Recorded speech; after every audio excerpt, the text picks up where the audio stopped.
بسم اللہ الرحمن الرحیم۔ السلام علیکم۔ غامدی صاحب کے ساتھ ہفتہ وار سوال و جواب کی براہ راست نشست کو لے کر تو اب پھر ڈیلی سمری کا غامدی سینٹر سے حاضر خدمت ہے۔ آغاز کرتے ہیں۔ آپ سے بہت شکریہ آپ کے وقت کا، دعوت دین اور اس کا طریقہ کار۔ سلسلہ گفتگو جاری ہے، سلسلے کی آج ہم 14ویں نشست شروع کرنے جا رہے ہیں۔ ہم سے کل گفتگو یہاں تک پہنچی تھی کہ آپ نے بتایا کہ کس طرح خود آپ کا ذہن اور فکر ایک سفر سے گزر کر اس جگہ پر پہنچی کہ اب ایک ادارہ بنانا چاہیے اور اجتماعی سطح پہ جو کوشش کاوش آپ کے پیش نظر ہے اس کو بروئے کار لے کر آئیں۔ وہیں سے اس سلسلہ کلام کو میں جوڑ کر شروع کرتا ہوں۔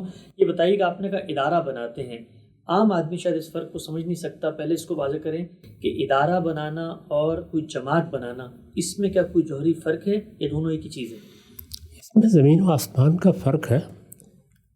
ہم جو تدبیر بھی اختیار کریں گے وہ کام کے لحاظ سے ہوگی، حالات کے لحاظ سے ہوگی۔ یہ بات تو میں نے واضح کر دی تھی کہ دین میں نہ کوئی ادارہ بنانے کا حکم دیا گیا ہے، نہ کوئی جماعت بنانے کا حکم دیا گیا ہے۔ دین میں تو ایک کام کرنے کے لیے کہا گیا ہے۔ وہ کام ہم نے بہت کچھ بحث و گفتگو کے بعد متعین کر لیا۔ یعنی وہ کام کیا ہے؟ اللہ کے کچھ بندے اپنی زندگی اس کے لیے وقف کریں کہ وہ دین کے سچے عالم بنیں، دین کی بصیرت پیدا کریں، دین میں تفقہ پیدا کریں اور پھر اپنی قوم کو خبردار کریں۔ تو قرآن مجید نے کام متعین کر دیا، کام کے لیے جو اصولی رہنمائی ہے وہ بھی دے دی، لیکن حالات کے لحاظ سے کیا تدبیر اختیار کی جائے گی اس کو لوگوں پر چھوڑ دیا، اور یہی ہمارے دین کا طریقہ ہے۔ تدبیر علم و عقل کی روشنی میں طے کی جاتی ہے۔ تو میں نے یہ عرض کیا تھا کہ اس میں کام دیکھا جائے گا، یعنی ایک عالم کو کیا کام کرنا ہے، اسے لوگوں تک اللہ کی کتاب کا علم پہنچانا ہے، ان کی تعلیم تربیت کا بندوبست کرنا ہے اگر اس کو اللہ توفیق دے، دین میں تحقیق اور دین کے مختلف مباحث کو سمجھنے کے لیے جدوجہد کرنی ہے۔ اس کے بنیادی کام اگر آپ غور کریں تو یہ تین ہی ہیں، یعنی یا وہ لوگوں تک اپنی بات پہنچائے گا، اسے آپ دعوت و اصلاح کہہ لیجیے، یا لوگوں کی تعلیم و تربیت کی خدمت انجام دے گا، اور یا علم و تحقیق کی سرگرمیاں ہوں گی، تصنیفات ہو رہی ہیں، چیزوں کو سمجھا جا رہا ہے، کسی چیز کی شرح لکھی جا رہی ہے۔ یہی ہمارے ہاں پچھلی 12-13 صدیوں میں علم کی تاریخ ہے، سب علماء یہی کام کرتے رہے ہیں۔ تو ہمارا کام کیا ہے پہلے اس کو متعین کر لیں۔ وہ کام یہ ہے، تین ہی کام ہے بنیادی طور پر۔ ان تینوں کاموں کے لیے کوئی ادارہ بنانا ضروری نہیں ہے۔ میں نے عرض کر دیا تھا اس سے پہلے بہت سے علماء ہیں جو اپنی انفرادی حیثیت میں یہ کام کرتے رہے، یعنی وہ کسی درخت کے نیچے بیٹھ کے شروع کر دیتے تھے، کسی مسجد میں بیٹھ کے شروع کر دیتے تھے، اپنے گھر سے ابتدا کر دیتے تھے، لوگ ان کے پاس آ جاتے تھے، سفر کرتے تھے، مختلف جگہوں پر چلے جاتے تھے اور اپنی دعوت پیش کرتے رہتے تھے۔ تو ایک انفرادی طور پر اس کام کو کرنے کا طریقہ ہے، وہ تو ہمیشہ سے رہا ہے۔ موجودہ زمانے میں نے آپ سے عرض کیا تھا کہ ضروریات ایسی ہو گئی ہیں کہ اس میں نئے ذرائع وجود میں آ گئے ہیں۔ پہلے کوئی کتاب اگر لکھی جائے گی تو کیا کریں گے، زیادہ سے زیادہ اس کی کچھ نقول تیار کر لیں گے۔ اب نشر و اشاعت کے نئے نئے ذرائع پیدا ہو گئے ہیں، یعنی جس وقت ہم نے اس کام کی ابتدا کی تھی اس وقت تو ذرائع ابھی بڑے محدود تھے، آج کے زمانے میں تو اب گنوائے نہیں جا سکتے جتنے پیدا ہو گئے ہیں۔ ان کے لیے وسائل کی ضرورتیں بھی پہلے زمانے سے بہت مختلف ہو گئی ہیں۔ آپ کا حلقہ بہت بڑھ گیا ہے، یعنی وہ لوگ جو آپ کی بات سن سکتے ہیں۔ اب تو صورتحال یہ ہے کہ ہم یہاں بیٹھے ہوئے ہیں اور پوری دنیا کو اپنی بات سنا سکتے ہیں۔ تو یہ تبدیلیاں ہیں جن کو سامنے رکھ کر یہ ضرورت محسوس ہوتی ہے کہ اس کو ایک ادارے کے طور پر کیا جائے۔ میں نے اس کی مثال بھی دی تھی کہ ایک زمانے میں لوگ اپنے طالب علموں کو پڑھا دیتے تھے، وہ ان کے پاس آتے پڑھ لیتے، لیکن پھر مدرسے بنے، پھر کالج بنے، پھر یونیورسٹیاں بنیں۔ تو جب آپ کالج یونیورسٹی بناتے ہیں، اس وقت دنیا میں سینکڑوں کی تعداد میں کالج ہوں گے، یونیورسٹیاں ہوں گی، مدارس ہوں گے، ہمارے ملکوں میں بھی ہوں گے، مغربی ملکوں میں بھی بنے ہوئے ہیں۔ ان کے لیے کیا طریقہ اختیار کیا گیا؟ یہی کیا گیا نا کہ ایک ادارے کا نظم قائم کر دیا گیا ہے۔ کوئی جماعت تو نہیں بنائی ہے اس کے لیے۔ خود ہمارے ہاں دیوبند بنا اسی طریقے سے، ندوہ بنا اسی طریقے سے۔ اس وقت بہت سے مدرسے پاکستان میں ہیں، ہندوستان میں ہیں، دوسرے ممالک میں ہیں، اسی طریقے سے ہیں۔ پرائیویٹ سیکٹر میں یونیورسٹیاں بنائی جاتی ہیں، کالج بنائے جاتے ہیں، بہت سے اسکولوں کی بڑی بڑی چینز ہیں وہ سب اسی طریقے سے بنتی ہیں، یعنی چند لوگ جمع ہو جاتے ہیں، وہ اپنی قوتوں کو ایک جگہ اکٹھا کرتے ہیں اور اس کے بعد لوگوں کے لیے اعتماد کی ایک صورت پیدا کر دیتے ہیں تاکہ وہ بھی اپنے وسائل اس میں لگا سکیں، اور اس طرح ایک ادارہ بنا کر کام کی قوت بڑھا دی جاتی ہے۔ تو پہلے تو یہ بنیادی چیز سمجھ لیجئے کہ ادارہ بنانا کوئی شرعی ضرورت نہیں ہے، کوئی دینی ضرورت نہیں ہے، یہ تدبیر کا مسئلہ ہے۔ دوسرے یہ کہ اس کا تعلق زمانے اور حالات اور ضروریات سے ہے۔ آپ کس طرح کا ادارہ بنائیں گے اس کا تعلق اس چیز سے ہے کہ کام کی نوعیت کیا ہے۔ تو اگر علم و تحقیق کی کوئی خدمت انجام دینی ہے، اگر آپ نے تعلیم و تربیت کا اہتمام کرنا ہے، اگر آپ نے دین کی نشر و اشاعت کے لیے کوئی صحیح کرنی ہے، تو زیادہ سے زیادہ یہی ضرورت ہے کہ چند لوگ 10 20 15 وہ جمع ہو کر اپنی قوت ایک جگہ مجتمع کر کے ایک نظم بنا لیں اور یہ خدمت انجام دیں۔ میں نے عرض کیا تھا کہ اس خدمت میں بھی جو قرآن مجید کی ہدایت ان کو آمادہ کرتی ہے وہ نصرت کی ہدایت ہے، یعنی اللہ کے دین کے لیے ایک کام کرنے نکلے ہم، اس میں لوگ مدد کریں تو وہ مدد کرنے کے لیے آگے بڑھاتے ہیں۔ کچھ لوگ ذمہ داریاں اٹھا لیتے ہیں، کچھ اپنی اپنی جگہ بیٹھ کر ان سے تعاون کرتے رہتے ہیں۔ اس کو آپ ہر محلے میں بننے والی مسجد پر قیاس کیجیے، یعنی مسلمانوں کو اللہ تعالیٰ نے نماز پڑھنے کا حکم دیا ہے، نماز پڑھنے کے لیے ایک معبد وہ بناتے ہیں، اللہ کے پیغمبروں نے بھی بنائے۔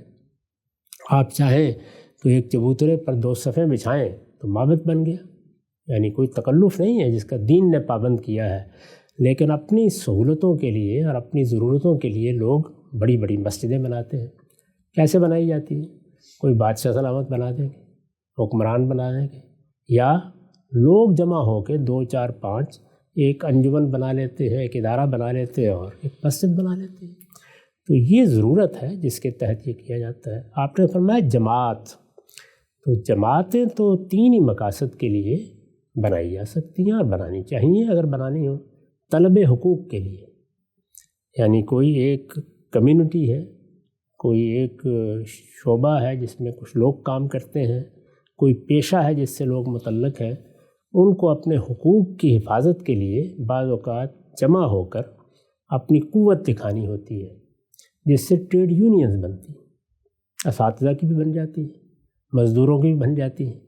تو طلب حقوق کے لیے، کیونکہ آپ کو قوت کا اظہار کرنا ہوتا ہے، ایک ضرورت پیدا ہوئی نا، اس کے لیے آپ ایک یونین بنا لیتے ہیں، ایک تنظیم بنا لیتے ہیں، ایک جماعت بنا لیتے ہیں۔ دوسری کیا چیز ہے؟ لشکر کشی کے لیے، یعنی اس دنیا میں چونکہ اقتدار کی کشمکش ہمیشہ رہی ہے، وہ لوگ جن کو اللہ تعالیٰ یہ صلاحیت دیتا ہے کہ وہ حوصلہ مندی کے ساتھ اپنے آپ کو اقتدار کے لیے پیش کریں، تو اس طرح کے لوگ پرانے زمانے میں تو لشکر کشی کرتے تھے، ایک جتھا بنا کے حملہ آور ہو جاتے تھے۔ پانی پت کے میدان میں فیصلہ ہو جاتا تھا کہ کس کا جتھا زیادہ مضبوط ہے، تو جو زیادہ مضبوط ہوتا تھا وہ اپنی حکومت قائم کر لیتا تھا۔ ہمارے زمانے میں خود ہمارے ہمسائے میں طالبان نے یہی کام کیا ہے، تو ان کو تو ایک جماعت یا ایک جتھا یا ایک لشکر بنانا پڑا ہے، تو یہ اس کام کی ضرورت ہے۔ تیسرے یہ کہ جہاں جمہوری روایات ہیں وہاں سیاسی جماعتیں بنائی جاتی ہیں، تو جماعت تو ہمیشہ ان مقاصد کے لیے بنتی ہے، یعنی طلب حقوق کے لیے، لشکر کشی کے لیے، سیاسی اقتدار کے حصول کے لیے، ورنہ علمی کام کے لیے یا دعوت کے لیے یا تبلیغ کے لیے یا دین کی تحقیق کے لیے کوئی جماعت بنانے کی کیا ضرورت ہے؟ یعنی یہ تو ان کا کوئی باہمی تعلق ہی واضح نہیں ہوتا۔ ان کاموں کے لیے یا آپ تنہا جدوجہد کریں گے، یا کوئی شخصی نوعیت کا نظم بنا لیں گے، اور یا کوئی باقاعدہ ادارہ بنا لیں گے۔ یہ تینوں چیزیں بھی تدبیر سے متعلق ہیں، کوئی چیز لازم نہیں کی گئی۔ تو جماعت آخر ایک عالم کیوں بنائے گا؟ وجہ کیا ہے؟ یعنی طلب حقوق مسئلہ ہے، یعنی علماء کے حقوق پامال ہو رہے ہیں، اس کے لیے کوئی جمعیت علماء بننی چاہیے۔ کوئی لشکر کشی کرنی ہے، افغانستان پر یا اسلام آباد پر حملہ کرنا ہے تو اس کے لیے بنا لیں، اور اگر کوئی سیاسی جدوجہد کرنی ہے تو اس کے لیے بنا لیں۔ اس وجہ سے دنیا بھر میں ٹریڈ یونین کے طور پر لوگوں کو منظم کیا جاتا ہے۔ آپ جانتے ہیں اس کے حقوق مانے گئے ہیں۔ اس میں کیا چیز ہے؟ وہ یہ ہے کہ ایک جگہ مزدور کام کرتے ہیں یا کچھ لوگ کوئی خدمت انجام دیتے ہیں یا ان کا کوئی خاص پیشہ ہے، ان کے حقوق سوسائٹی میں پامال ہو رہے ہیں، تو وہ اپنی اس قوت کو جمع کرتے ہیں تاکہ ایک طرح کا پریشر پیدا کر سکیں اور اس کے نتیجے میں وہ اپنے حقوق حاصل کر لیتے ہیں۔ خود یہ ٹریڈ یونینز ہیں جن سے اصل میں بڑی بڑی تحریکوں کی ابتدا ہوئی ہے ہمارے ملک میں بھی، اب تو کم و بیش لگتا ہے کہ ختم ہی ہو گئی ہیں، لیکن رہی ہیں ہمیشہ سے۔ تو یہی معاملہ لشکر کشی کا ہے، جہاں جہاں کرنے کی ضرورت پیش آ جائے وہاں پر کوئی جتھا ہی بنے گا تو لشکر کشی ممکن ہوگی، یا پھر سیاسی جماعتیں ہیں۔ جماعت یا تنظیم اس کا علماء کے کام سے سرے سے کوئی تعلق ہی نہیں ہے، کیوں بنائی جائے؟ ٹھیک ہے، نقطہ آپ نے بڑی خوبی سے واضح کیا۔ اچھا، اس میں ایک اور اہم پہلو ہے، میں چاہتا ہوں اس پہ بھی آپ سے استفادہ کروں۔ یہ بتائیے گا، کسی ایک مقصد کے لیے، کسی ایک مذہبی بڑے عالم مفکر کے ذہن میں ایک دین کی تعبیر تھی، مثلا اس نے ایک جماعت بنانے کا فیصلہ کیا، وہ انقلاب برپا کرنا چاہتی ہے۔ میں صرف ایک زاویے کے تدبیر کے احکام سے پوچھ رہا ہوں آپ سے۔ اہل علم بھی ظاہری بات ہے اس سے وابستہ ہوں گے، تو اب اگر آپ اہل علم کو کسی جماعت کے دھارے میں لائیں گے تو علم، تحقیق، خرد افروزی، یہ بصیرت کو کشادہ کرنا، یہ تو آزادی، فریڈم، لبرٹی چاہتا ہے، لیکن جماعتوں کے اندر تو تنظیم، نظم و ضبط، اس چیزیں ہوتی ہیں، تو اہل علم کبھی بھی تحقیق کا کام کسی جماعت میں عملاً کر بھی نہیں سکتے۔ میں نے تو بتا دیا کہ نہ اس کی ضرورت ہے، نہ وہ ان مقاصد کے ساتھ کوئی ہم آہنگی پیدا کر سکتے ہیں، نہ جماعتوں کے اندر وہ فضا پیدا کی جا سکتی ہے۔ وہ تو قوت حاصل کرنے کا ذریعہ ہوتی ہیں یا اپنے حقوق منوانے کا۔ اس میں وہ آزادی کہاں سے آئے گی؟ کام کرنے کے مواقع کہاں سے پیدا ہوں گے؟ اہل علم کے لیے یونیورسٹیاں ہوتی ہیں، اکیڈمیاں بنائی جاتی ہیں، ادارے منظم کیے جاتے ہیں تاکہ ان کو سہولتیں باہم پہنچائی جائیں، ان کو فیسیلیٹیٹ کیا جائے۔ وہاں یہ ضرورت ہوتی ہے۔ کتنے لوگ ہیں جو بڑے اچھے نوجوان ہیں، وہ چاہتے ہیں وہ علم کی کوئی خدمت کریں، ان کو آخر کوئی یونیورسٹی، کوئی ادارہ ملازمت دے گا، ان کی کفالت کا کوئی بندوبست ہوگا، ان کو کوئی ماحول ملے گا، ان کی لائبریری کی ضرورتیں پوری ہوں گی، وہ تبھی کام کر سکیں گے۔ تو یہ سہولتیں باہم پہنچانا ہوتی ہیں۔ جماعت کیوں؟ کس لیے؟ میں نے تو عرض کر دی کہ کوئی تعلق ہی اس کام کے ساتھ کسی جماعت یا تنظیم کا قائم نہیں کیا جا سکتا۔ نہیں کرنا کیا ہے؟ اگر سیاست کرنی ہے تو ضرور جماعت بنائیں، بہت اچھی بات ہے۔ طلب حقوق کے لیے کوئی ٹریڈ یونین بنانی ہے تو ضرور بنائیں، کون روکتا ہے اس سے؟ اور اگر لشکر کشی کی دنیا اجازت دیتی ہے تو وہ بھی بنا لیں۔ احکام صاحب، میں اس تفہیم مدعا کے لیے آپ کی بات واضح ہو جائے، آپ نے کہا حقوق طلبی کے لیے، کوئی انقلاب برپا کرنے کے لیے، دعوت کے لیے، ارشاد کے لیے، پند و نصیحت کے لیے، دنیا کو دین کی طرف بلانے کے لیے، اس کے لیے جماعت کیوں نہیں بن سکتی؟ مثلا ہم دیکھتے ہیں تبلیغی جماعت کا ایک پورا ماڈل ہے، جماعت ہی کہا جاتا ہے اس کو، اور وہاں پر وہ کام نہیں ہو رہا جو آپ نے مینشن کیا کہ طلب حقوق ہے، ایک دینی کام ہو رہا ہے، تو وہ تو ہمیں ظاہر بڑا کارگر نظر آتا ہے۔ یہ سب ہم گفتگو کر چکے ہیں کہ دینی کام کا کیا مطلب ہے۔ اگر ایک عام آدمی ہے تو اس کو اپنے دائرے میں یہ کام کرنا ہے، یعنی وہ اپنے اعزاء کو، اقربا کو، اپنے دوستوں کو، احباب کو بتائے گا۔ اس کے لیے جماعت کی ضرورت کیوں ہے؟ یعنی وہ کیا چیز ہے جو جماعت اس کو عطا فرمائے گی؟ میرے دوست ہیں، احباب ہیں، میرے خاندان کے لوگ ہیں، میرے اعزاء اقربا ہیں، ان کو مجھے کوئی اچھی بات کی نصیحت کرنی ہے ایک عام آدمی کے طور پر، تو اس میں جماعت بنانے کی ضرورت کہاں سے پیش آ گئی؟ ایک صاحب علم اپنی قوم کو خطاب کرنا چاہتا ہے، میں نے عرض کر دیا کہ اس نے کیا کام کرنے ہیں؟ یہ 3 کام ہے نا، تو ان 3 کاموں کے لیے ضرورت پہلے پیدا کیجیے نا۔ جماعت بنانے کی ضرورت کیوں ہے؟ جب تک آپ اپنے کام میں حدود سے تجاوز نہیں کریں گے، جماعت کیسے بن جائے گی؟ بہت ہے، یعنی اگر آپ اپنے حدود میں رہیں گے، جو کام ایک عالم کو کرنے چاہیے، میں نے عرض کیا وہ 3 ہی کام ہیں، یعنی علمی اور تحقیقی کام ہوگا، تعلیم و تربیت کا کام ہوگا، دعوت و اصلاح کا کام ہوگا۔ اس کے لیے خانقاہیں بنائیے، مدرسے بنائیے، اس کے لیے یونیورسٹیاں بنائیے، تعلیمی ادارے بنائیے، اکیڈمیاں بنائیے۔ بات سمجھ میں آتی ہے؟ جماعت کیوں؟ وجہ ہی کوئی نہیں۔ جماعت تو اصل میں اپنی قوت کے اظہار کے لیے بنائی جاتی ہے۔ تو یہ قوت کے اظہار کی ضرورت علم کو کیوں پیش آ گئی؟ علم تو استدلال ہے، تو آپ استدلال کریں، اپنی بات پیش کریں، لوگوں کو اس کے مواقع دیں کہ وہ اپنی تربیت کر سکیں۔ یہ کام ہے، یعنی یا آپ کو اہل علم کو تیار کرنا ہوگا، رجال تیار کرنے ہوں گے، وہ مدرسوں میں تیار ہوتے ہیں، یونیورسٹیوں میں تیار ہوتے ہیں، اکیڈمیوں میں تیار ہوتے ہیں۔ لوگوں کی تعلیم تربیت کا اہتمام کرنا ہے، عام لوگوں کا کرنا ہے، تعلیم دینی ہے۔ اس کے لیے آپ خانقاہیں بنائیے، اس کے لیے آپ تعلیمی ادارے بنائیے، اس کے لیے آج جو ذرائع اللہ تعالیٰ نے پیدا کیے ہیں ان کو استعمال کر کے اپنی بات پہنچائیے۔ وہ کرنا کیا ہے پہلے یہ بتانا چاہیے نا۔ ہم سب بڑا ہی اہم اور بڑا ہی باریک و لطیف نقطہ ہے جو گفتگو سے واضح ہو رہا ہے، شاید تحصیل حاصل ہو، لیکن میں پھر بھی پوچھتا ہوں، مثلا ہم کسی قوم میں موٹیویشن پیدا کرنا چاہتے ہیں ایک فکر ہی کے حوالے سے، تو ہم جماعت بناتے ہیں، تحریک مثال ایک لے لیتے ہیں، تحریک رجوع الی القرآن. اب پیچھے تو صاحب علم کھڑے ہیں، تحقیق و تعلیم کا کام ہے، لیکن public awareness, public motivation, public support میں چیز پیدا کرنے کے لیے ظاہری بات ہے آپ کو سوسائٹی میں نکل کے کوئی جماعت، کوئی تنظیم سازی کرنی پڑتی ہے تاکہ لوگ اس میسج سے ریلیٹ کریں، اس کے پاس آئیں اور پھر آپ کو سپورٹ کریں. تو دونوں تو کہیں نہ کہیں جڑ جاتی ہیں نا. یہ جو آپ نے فرمایا یہ کیوں پیدا کرنا پڑتا ہے؟ یعنی آپ نے رجوع الی القرآن، یعنی اللہ کی طرف رجوع کرو، اللہ کی کتاب کی طرف رجوع کرو، یہ دعوت اٹھانی ہے. تو کوئی عالم اٹھائے گا، اٹھا دے، لوگوں کو توجہ دلائے. بہت سے ذرائع موجود ہیں، اس میں لوگوں نے کیا کرنا ہے؟ یعنی باقی لوگ تو زیادہ تر سپورٹ کریں گے نا، وہ اپنے گھر میں بیٹھے ہوئے کر سکتے ہیں، آپ کے پاس آ کے کر سکتے ہیں، کسی ادارے میں کوئی خدمت انجام دے کے کر سکتے ہیں. ان کو ایک جتھے میں بدلنے کی ضرورت کیوں پیش آ گئی؟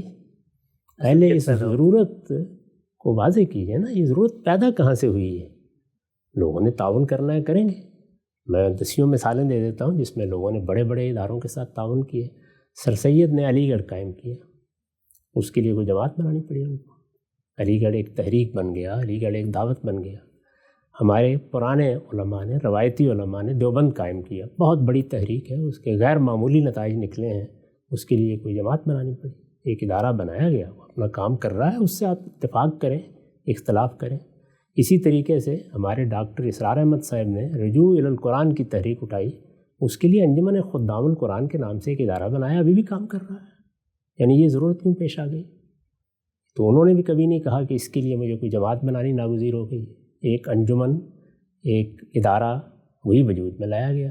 ہمارے ہاں جب تعلیم کی تحریک قیام پاکستان سے پہلے اٹھی اور سر سید کی پیروی میں جگہ جگہ بعض ادارے بنے، تو انجمن حمایت اسلام بنی، اس نے اسلامیہ کالج بنایا اور بہت سے ادارے بنائے.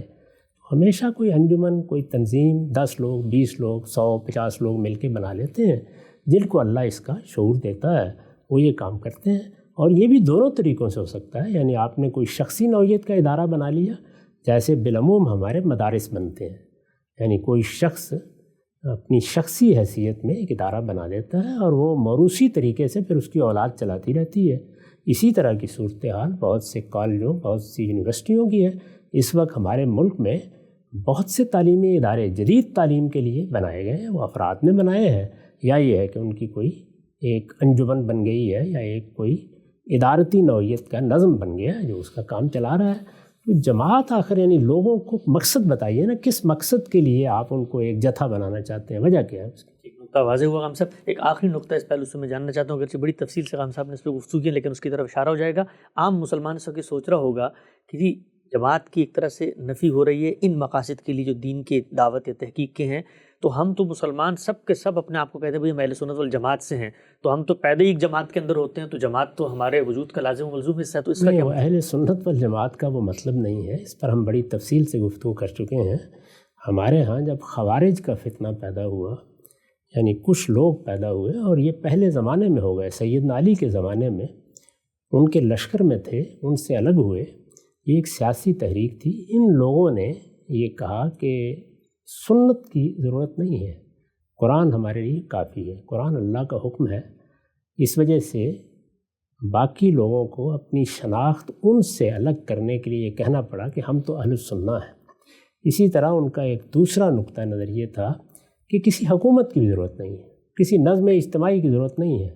یعنی لوگ اپنے طریقے پر اپنے اپنے جو بھی سربراہ بنا لیں اور بس دینی ذمہ داریاں ادا کریں. اس کی کیا ضرورت ہے کہ حکومتیں ہوں اور اس کے نتیجے میں یہ 4-5 سال کی خانہ جنگی ہمیں دیکھنی پڑ گئی ہے. تو یہ لوگ بنیادی طور پر انارکسٹ تھے، اسی لیے ان کو خوارج بھی کہا گیا. ان کے مقابلے میں الجماعت کا لفظ بولا گیا. یہ اردو کا جماعت نہیں ہے، یہ عربی زبان کا ہے. اس کا مطلب ہے نظم اجتماعی.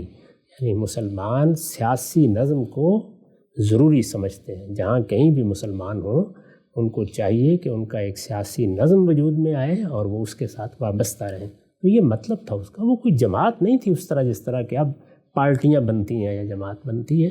ہم مسلمان اللہ کی جماعت ہے. خود اللہ تعالیٰ نے اس کو حزب اللہ کہا ہے، اللہ کی جماعت. یہ ہماری وہ حیثیت ہے جو مذہبی لحاظ سے خود اللہ تعالیٰ نے مقرر کر دی ہے. تو محمد الرسول اللہ صلی اللہ علیہ وسلم کی امت بن گئی. بس اس میں میں کیوں تفریق پیدا کروں اور آپ کیوں تفریق پیدا کریں؟ کوئی مقصد ہو، کوئی وجہ ہو، بتائیے وہ کیا ہے.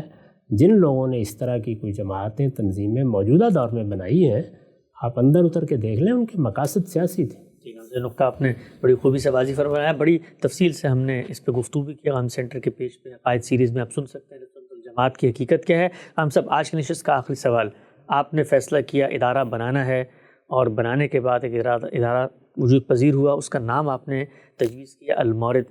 یہ لفظ عام طور پہ جب لوگ سنتے ہیں تو پروناؤنس بھی صحیح طریقے سے نہیں کر سکتے، اس کا مطلب کیا ہے؟ اور یہ ہر چیز میں بالکل نادر و منفرد ہی نام آپ لے کر آتے ہیں، وہ سادہ سا نام اس کا رکھ لیتے ہیں۔ اب تبدیل کر رہے ہیں پیاس بجانے کی جگہ۔ اچھا، تو اس میں معنویت تو ہے، لیکن آپ کی بات صحیح ہے کہ عام لوگوں کو اس کا تلفظ کرنے میں دقت پیش آتی ہے، اور چونکہ ہم نے طے کر رکھا ہوا ہے کہ اگر کوئی انگریزی زبان کا لفظ ہے تو ضرور تحقیق کر کے بولیں گے۔ اردو بیچاری کیا بھاؤ بھکتی ہے، تو اس کو جو آدمی جس طرح چاہتا ہے بول دیتا ہے، ورنہ تو 2 منٹ میں تحقیق ہو جاتی ہے کہ لفظ کا مطلب کیا ہے، کیسے بولنا ہے۔ ذرا انگریزی زبان کا کوئی لفظ غلط تلفظ کے ساتھ بول کے دکھائیے مجھے، کیوں نہیں بولتے؟ شرم آتی ہے، لوگ مذاق اڑائیں گے۔ اس میں شرم نہیں آتی، بلکہ اس کو صحیح بولنے کے نتیجے میں شرم آتی ہے۔ پھر نقطہ آپ نے واضح فرمایا، غامدی صاحب نے ادارہ بنایا المورد، اس کا نام رکھا، ادارے کے ویژن، مشن، اہداف، آبجیکٹو، غرض و مقاصد کیا ہیں، ایک ایک نقطے کو تفصیل سے پوچھیں گے۔ وقت یہاں پہ ختم ہوتا ہے، دوبارہ سے خدمت ہوں گے، اب تک آپ کا بہت شکریہ۔